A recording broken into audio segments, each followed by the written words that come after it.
Ikea is a furniture brand, not Greek to us. As the largest furniture retailer in the world, it sells products worth billions of dollars. So there's a good chance you own a piece of furniture from it.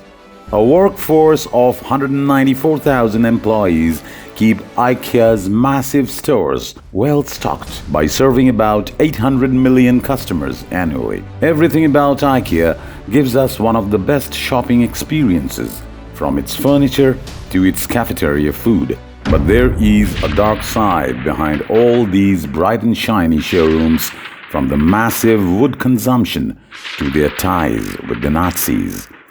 It is interesting to note that Ikea has done a remarkable job of hiding their past behind their tremendous success. A lot to explore, a lot to know, but before diving into the video, make sure to subscribe to our channel Coggnize and ring the bell. Founders' ties with the Nazis. In 1994, Ikea's founder Ingvar Kamprad admitted to having been close to the pro-Nazi and the Swedish Nazi parties during the 1940s and 1950s.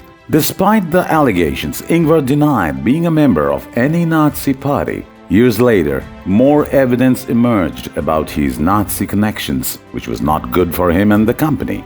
Ingvar Kamprad apologized for the ties. He said the ties had been his biggest mistake. After regretting this immature act, Ingvar apologized to all the parties and people he had offended. It has been stated by Ingvar that Ikea is undisturbed and has nothing to do with racism or Nazism. Apparently, the public bought this statement of his as the company had profits of nearly $3 billion in the year 2017. Use of slave labor. Furniture dealer Ikea has a price that many can afford, and its low prices are one of the reasons for its massive sales. However, Ikea took this to a whole new level. In 2012, an audit exposed another scandal. From the 1960s to the 1980s, Ikea employed prisoners in East Germany to produce their products. All these products were made without any compensation. The audit was funded by Ikea, and the company released the audit statement as well. However, nothing can justify their act of knowingly exploiting slaves to increase profits. It is horribly wrong. Ikea's tax evasion was only left. Following its associations with Nazis and later slavery, Ikea's only option was to cheat taxes, which it did. And in today's world, tax evasion is not just a crime, but also a crime that the public hates the most. Ikea's recent tax evasion hasn't helped the company's image. Ikea is one of the several companies that make up a complicated corporate structure, but Ikea is the most well-known of them all. The money was funneled through a sister firm in the Netherlands to avoid being taxed, and then it was moved all around Europe's tax havens. It is estimated that Ikea has saved more than €1 billion in taxes over the years.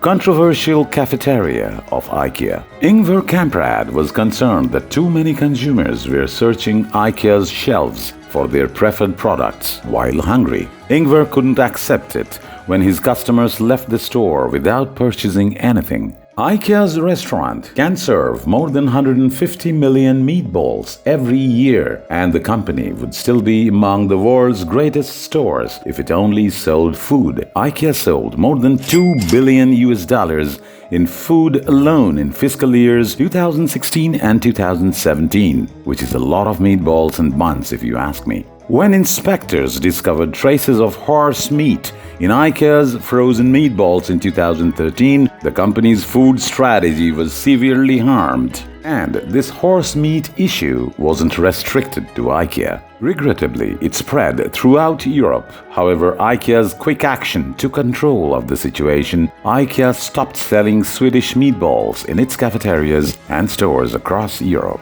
Illegal logging for furniture manufacturing. Since it began expanding and becoming a well-known giant, Ikea has faced numerous charges. Ikea is being accused of illegal logging, among other things. Ikea has been selling furniture sourced from Romanian, Ukrainian and Russian protected forests.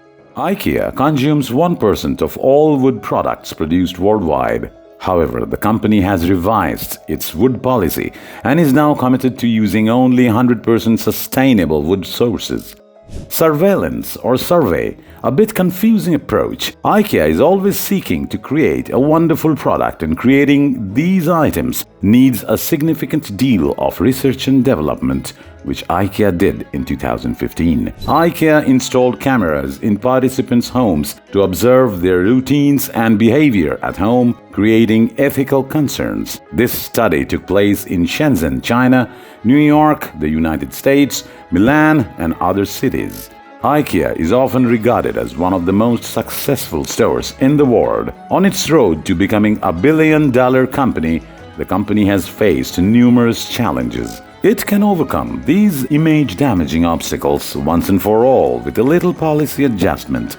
Let us know about your thoughts by leaving a comment below. We are waiting for you, and don't forget to subscribe to our channel and hit the like button. As always, thank you so much for watching. See you in the next video. God bless you all.